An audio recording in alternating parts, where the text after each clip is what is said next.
guys, welcome back to our channel.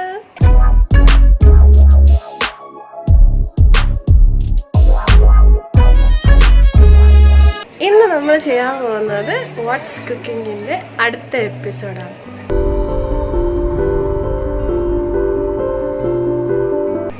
Watts cooking ഞാൻ എന്തിനാ കാറിൻ്റെ അടുത്ത് വന്ന് നിൽക്കുന്നത് നിങ്ങൾ വിചാരിക്കുമായിരിക്കും അല്ലേ? അതിൻ്റെ റീസൺ ഇന്ന് നമ്മൾ ചെയ്യാൻ പോകുന്നത് ഒരു അടിപൊളി നാച്ചുറൽ റെസിപ്പിയാണ്. നാച്ചുറൽ റെസിപ്പി എന്ന് പറഞ്ഞു കഴിഞ്ഞാൽ നമ്മളൊരു ഫ്രൈഡ് റൈസ് ഉണ്ടാക്കാൻ പോവുകയാണ്. പക്ഷേ നമ്മുടെ കേരള സ്റ്റൈൽ അല്ലെങ്കിൽ നമ്മുടെ ഇന്ത്യൻ സ്റ്റൈലിലുള്ള ഫ്രൈഡ് റൈസാണ് നമ്മൾ ഉണ്ടാക്കാൻ പോകുന്നത്. അപ്പോൾ അതിന് വേണ്ടിയിട്ട് നമ്മളൊരു സ്പെഷ്യൽ ചെടി ഇവിടെ വളർത്തുന്നുണ്ട് കേട്ടോ. ആ ചെടി എന്ന് പറഞ്ഞു കഴിഞ്ഞാൽ ഭയങ്കര മണവും അതേപോലെ തന്നെ നമുക്ക് ഒരുപാട് ഹെൽത്ത് ബെനിഫിറ്റ്സ് തരുന്ന ഒരു പ്ലാന്റ് ആണ്. അതിൻ്റെ ലീഫ് നമ്മൾ ഈ ഫ്രൈഡ് റൈസിൽ ഞങ്ങൾ സാധാരണ ഇടാറുണ്ട്. ഇത് എൻ്റെ അമ്മയുടെ സ്പെഷ്യൽ റെസിപ്പിയാണ് കേട്ടോ. ഇതെന്ന് പറയുന്നത് നമ്മുടെ സാധാരണ ഫ്രൈഡ് റൈസ് അല്ലെങ്കിൽ എഗ് ഫ്രൈഡ് റൈസ് അങ്ങനെയല്ല, ഒരു സ്പെഷ്യൽ റെസിപ്പിയാണ്. അമ്മ സ്വന്തമായിട്ട് ഉണ്ടാക്കി കണ്ടുപിടിച്ച ഒരു സംഭവമാണ്. അപ്പോൾ അമ്മയുടെ ഫ്രൈഡ് റൈസ് നമുക്കിത് ട്രൈ ചെയ്ത് നോക്കാം. അപ്പോൾ അതിന് വേണ്ടിയിട്ട് ഫസ്റ്റ് നമുക്ക് ആ പ്ലാന്റ് കണ്ടുപിടിക്കണം. അത് എവിടെയാണെന്ന് ഞാൻ തപ്പിക്കൊണ്ടിരിക്കുകയാണ്. നമുക്ക് പോയി നോക്കാം. അതിൻ്റെ പേര് കേട്ടാൽ നിങ്ങൾ ഞെട്ടും. അതിന് ഞങ്ങൾ വിളിക്കുന്ന പേരാണ് രമ്പയില. അതെന്തുകൊണ്ടാണ് അങ്ങനെ വിളിക്കുന്നതെന്ന് ചോദിച്ചാൽ എനിക്കറിയത്തില്ല കേട്ടോ. അത് ഞാൻ കുഞ്ഞായിരുന്നപ്പോൾ തൊട്ടേ ഇതാണ് ഞാൻ കേട്ട് വരുന്ന പേര്, രമ്പയില. നമ്മൾ ബിരിയാണിയിൽ ഫ്രൈഡ് റൈസിലൊക്കെ ഇടുന്നത്, ബിരിയാണിയിലാണ് ഇത് കൂടുതൽ ഇടാറ്. ഫ്രൈഡ് റൈസ് നമ്മൾ ഉണ്ടാക്കുന്നതുകൊണ്ട് നമ്മളിതിൽ സാധാരണ ഞങ്ങൾ ഇടാറുണ്ട്. ഇതൊരു സാധാരണ വെജ് ഫ്രൈഡ് റൈസ് അല്ലെങ്കിൽ എഗ് ഫ്രൈഡ് റൈസ് റെസിപ്പി അല്ല. ഞാൻ പറഞ്ഞത് നമ്മുടെ സ്പെഷ്യൽ റെസിപ്പിയാണ്. കുറേ വേരിയേഷൻസ് അങ്ങോട്ടും കൂടെ വേണം. തനത് ഫ്രൈഡ് റൈസ് ഒന്നുമില്ല. ഓക്കെ, അപ്പോൾ നമുക്ക് പോയി ചെടി കണ്ടുപിടിക്കാം.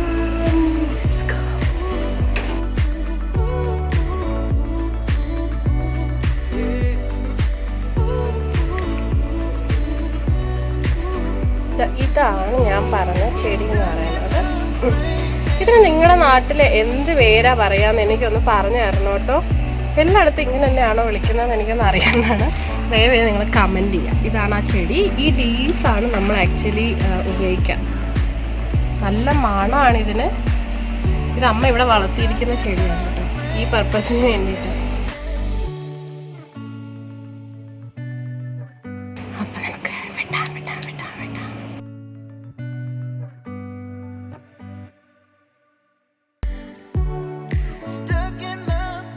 അപ്പോൾ ഇതേ നമ്മുടെ ലീഫ് റെഡി ആയിട്ടുണ്ട്. ഇത് നമുക്ക് അവിടെ പോയിട്ട് ചെറിയ ചെറിയ പിക്സ് ഞാൻ കാണിച്ചു തരാം കേട്ടോ, സെപ്പറേറ്റ് ആയിട്ട്.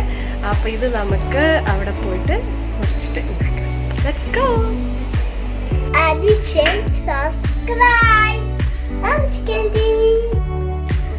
അപ്പോൾ ആദ്യം നമുക്ക് ബസ്മതി റൈസ് എടുത്തിട്ട് ഫസ്റ്റ് നന്നായിട്ട് വേവിക്കാം. ഇത് നമ്മൾ സെപ്പറേറ്റ് ആയിട്ടാണ് വേവിക്കുന്നത്.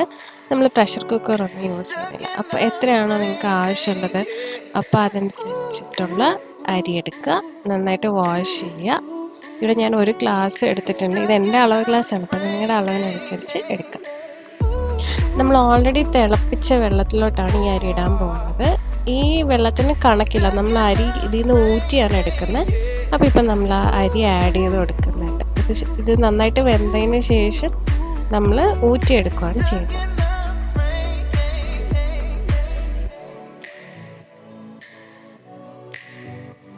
അപ്പോൾ ഇതിനകത്തോട്ട് ഞാൻ ഉപ്പ് ആഡ് ചെയ്യുന്നുണ്ട്. ഉപ്പിൻ്റെ നല്ല ഫ്ലേവർ ഇല്ലെങ്കിൽ ടേസ്റ്റ് ഉണ്ടാവില്ല അരിക്ക്. നമ്മൾ വേവിക്കുമ്പോൾ തന്നെ അത് ആഡ് ചെയ്ത് കൊടുക്കേണ്ടതാണ്. അതേപോലെ നമ്മുടെ ലീഫ് ഇവിടെ കട്ട് ചെയ്തിട്ട് ആഡ് ചെയ്യുന്നുണ്ട്. അപ്പോൾ നല്ലൊരു മണവും ആ ഒരു ടേസ്റ്റും നമ്മുടെ റൈസിലേക്ക് അത് ആ ഒരു ഫ്ലേവർ വരാൻ വേണ്ടിയിട്ടാണ് നമ്മളിത് ഇപ്പം തന്നെ ആഡ് ചെയ്യുന്നത് കേട്ടോ.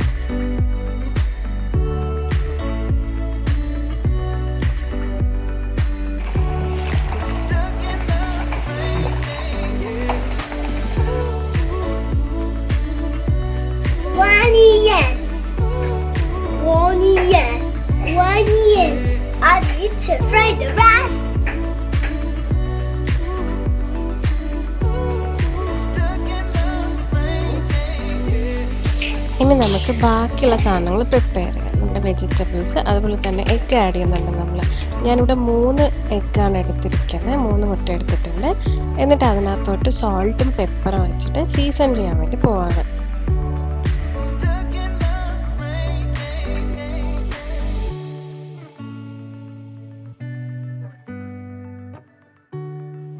ഇപ്പോൾ വെജിറ്റബിൾസ് ആയിട്ട് ഞാൻ ക്യാരറ്റ് എടുത്തിട്ടുണ്ട്, ബീൻസ് ഉണ്ട്, ക്യാബേജ് എടുത്തിട്ടുണ്ട്, പിന്നെ നമ്മുടെ എഗ്ഗ് ഉണ്ട്. പിന്നെ നമ്മൾ ഈ പൈനാപ്പിളിൻ്റെ ഒരു ചെറിയൊരു സിറപ്പ് പൊടി ആഡ് ചെയ്ത് കൊടുക്കുന്നുണ്ട്. ഒറിജിനൽ പൈനാപ്പിൾ ഉണ്ടെങ്കിൽ കുറച്ചും കൂടെ ടേസ്റ്റ് ആയിരിക്കും. അപ്പം അതില്ലാത്തതുകൊണ്ട് നമ്മൾ സിറപ്പ് ആഡ് ചെയ്യുന്നുണ്ട്. അതേപോലെ ജിഞ്ചർ ഗാർലിക് ഉണ്ട്, പിന്നെ നമ്മൾ പെപ്പറും സോൾട്ടും ആഡ് ചെയ്യുന്നുണ്ട്. ഇത്രയേ ഉള്ളൂ, വളരെ സിമ്പിളാണ്. ഈ റൈസ് നമുക്കൊരു 3/4 വെന്ത് കിട്ടണം, ഒരുപാട് കുഴഞ്ഞു പോകരുത്. അതിനു മുമ്പേ തന്നെ നമ്മൾ എടുത്തിട്ട് വെള്ളം മാറ്റിയിട്ട് ഊറ്റി വെക്കുക. ഇനി നമുക്ക് വെജിറ്റബിൾസ് സോട്ട് ചെയ്യണം. അതിനുവേണ്ടി ഞാനിവിടെ ഗീ ആണ് യൂസ് ചെയ്യുന്നത്.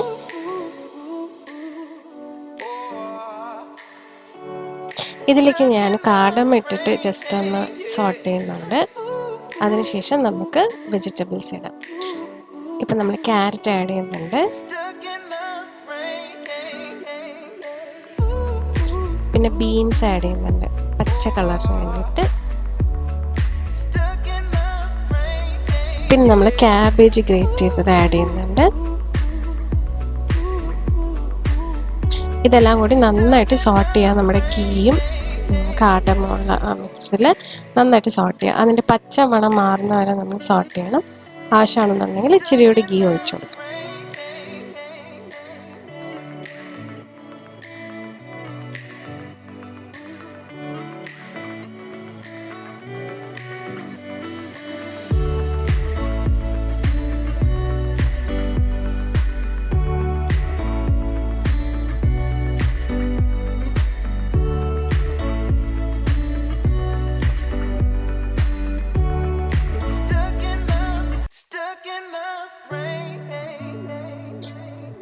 ഇനി ഇതിലേക്ക് നമ്മൾ ജിഞ്ചറും ഗാർലിക്കും ചതച്ചത് ആഡ് ചെയ്തു.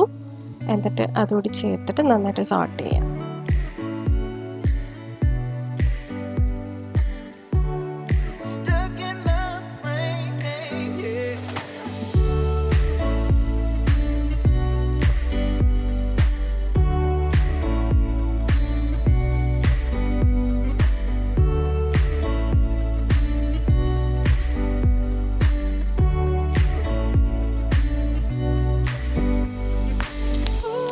ഇനി നമുക്ക് നമ്മൾ സീസൺ ചെയ്ത് വെച്ചിരിക്കുന്ന നമ്മുടെ എഗ്ഗ് ആഡ് ചെയ്യാം. പെപ്പറും സോൾട്ടും കുരുമുളകൊക്കെയാണ് ഇട്ടിരിക്കുന്നത്. അത് കുറച്ചായിട്ട് ആഡ് ചെയ്തിട്ട് സ്ക്രാമ്പിൾ ചെയ്ത് കൊടുക്കുക. ഇതിൻ്റെ സൈഡിലേക്ക് തന്നെ ഒഴിച്ചാൽ മതിയാവും. അപ്പോൾ എളുപ്പമാണ്. നമുക്ക് കുറച്ചായിട്ട് അത് സ്ക്രാമ്പിൾ ചെയ്ത് കൊടുക്കുക.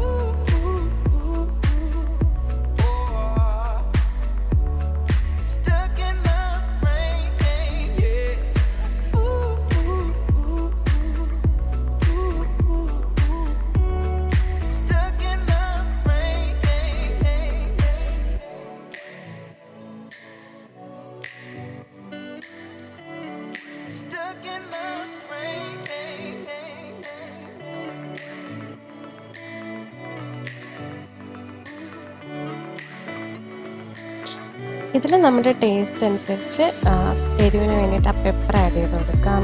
സോൾട്ട് കുറവാണെങ്കിൽ സോൾട്ട് ആഡ് ചെയ്യാം. അപ്പോൾ ഈ സ്റ്റേജിൽ ആ ടേസ്റ്റ് നമ്മൾ ചെക്ക് ചെയ്യണം. ബിക്കോസ് ഇത് കഴിഞ്ഞ് നമ്മൾ റൈസ് ആഡ് ചെയ്യാൻ വേണ്ടി പോകണം. ഇപ്പം നമ്മുടെ 3/4 വേവിച്ച് വെച്ചിരിക്കുന്ന റൈസ് ഇതിൻ്റെ കൂടെ മിക്സ് ചെയ്യാം. ഇത് മിക്സ് ചെയ്യുമ്പോൾ വളരെ സൂക്ഷിക്കണം, ഉടഞ്ഞു പോകരുത്. സോ വളരെ സ്ലോ ആയിട്ടും വളരെ പേഷ്യൻസോട് കൂടി നമ്മളിത് മിക്സ് ചെയ്യാം. കാണാനൊരു ഭംഗിയുണ്ടാകും. നമ്മൾ കഴിക്കുമ്പോഴും ആ ഒരു കുഴഞ്ഞ ഫീലിംഗ് നമുക്ക് ഉണ്ടാവും.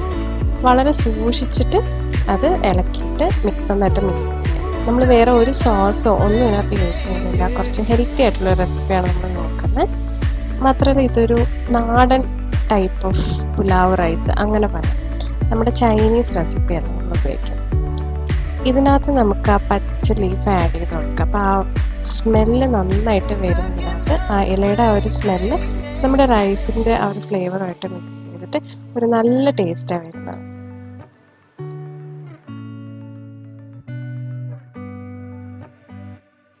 നന്നായിട്ട് മിക്സ് ചെയ്തതിന് ശേഷം നമുക്ക് കുറച്ച് നേരം ഇതൊന്ന് അടച്ചു വെച്ചിട്ട് ആവി കയറ്റാം. അപ്പോൾ എല്ലാ ഒരു ഫ്ലേവർ ആ റൈസിലേക്ക് നന്നായിട്ട് മിക്സ് ആവും.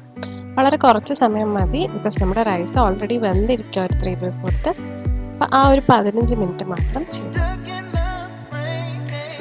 ഇപ്പം നമ്മുടെ ഫ്രൈഡ് റൈസ് റെഡി ആയിട്ടുണ്ട്. നല്ല ടേസ്റ്റായിട്ട് റെഡി ആയിട്ടുണ്ട്. നല്ല ചൂടായിട്ട് ആവിയൊക്കെ പറക്കുന്നുണ്ട്. ഇനി നമുക്കിതിലോട്ട് നമ്മുടെ പൈനാപ്പിൾ സിറപ്പ് ഒരു ടീസ്പൂണ് ഒഴിച്ചു കൊടുക്കാം. ഒറിജിനൽ പൈനാപ്പിൾ ഉള്ളവർ അവസാനം ഒറിജിനൽ ആ പൈനാപ്പിൾ കട്ട് ചെയ്ത് ഇതിൻ്റെ കൂടെ മിക്സ് ചെയ്താലും മതിയാവും. ആ ഫ്ലേവർ നന്നായിട്ട് വരും. നല്ല രസമാണ് അത് കഴിക്കാനായിട്ട്. നിങ്ങൾ കല്യാണത്തിനൊക്കെ നമ്മൾ പണ്ട് പോകുമ്പോൾ റിസപ്ഷനൊക്കെ തരില്ലേ ഫ്രൈഡ് റൈസ്, അത് ഈ ഒരു റെസിപ്പിയാണ് ആക്ച്വലി സത്യം പറഞ്ഞാൽ. ആ പൈനാപ്പിളിൻ്റെ ടേസ്റ്റാണ് ഒരു ഡിഫറൻസ് വരുത്തുന്നത്. അപ്പോൾ എല്ലാവരും ഇത് ട്രൈ ചെയ്ത് നോക്കുക. വളരെ ടേസ്റ്റി ആൻഡ് ഹെൽത്തി റെസിപ്പിയാണ്. അപ്പോൾ അടുത്ത ഇനിയും നല്ല ഇൻട്രസ്റ്റിംഗ് വീഡിയോസ് ആയിട്ട് നമുക്ക് നെക്സ്റ്റ് വീക്ക് കാണാം. എല്ലാവരും പോയി ഫ്രൈഡ് റൈസ് എൻജോയ് ചെയ്യുന്നതാണ്. Tata, bye bye.